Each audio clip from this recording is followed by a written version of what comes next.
Fox 35 News at 11 starts now. Should there be a tighter control of the internet? That question creating a whole lot of buzz tonight.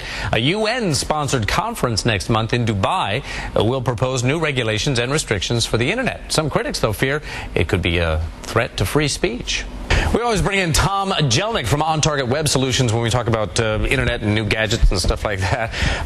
Tom, you know the internet. It's kind of like that one last place out there where basically you can yell fire in a crowded theater and nobody can really do anything about it. So in one sense, you like the idea of maybe some regulations out there, but then you get nervous about regulations, don't you? Yeah, anytime somebody says the word regulations, we all kind of clamp up and say, you can't censor my Facebook post, right. But you're dead right, Bob. The internet is a wild, wild west, and I see this every day as an internet marketer. There's claims about this, claims about that.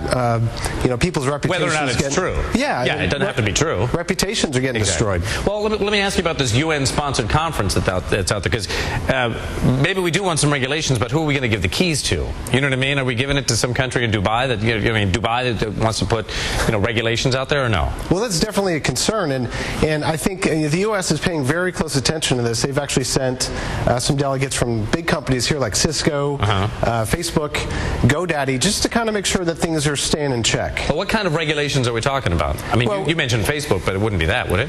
Well, no, actually, one of the biggest things people are looking at is how do you tax e-commerce transactions? And this has been something that's been beaten to death for several years. It's important to note this hasn't been touched since 1988 in terms of any regulation since the inception of this organization. Well, some of it is actually happening, isn't it? There's the things that you buy in California. If I'm in Florida and I buy it in California, California at least is at least testing this, where you got to pay some tax on that, right? Yeah, we're starting to see this roll out, but this is definitely going to be a huge discussion point for them. Okay, well, as far as censorship goes, it's like not the things that I post onto Facebook, right? That's not what I don't think so. I mean, it's more censoring certain countries, etc. And I could tell you the U.S. is definitely standing.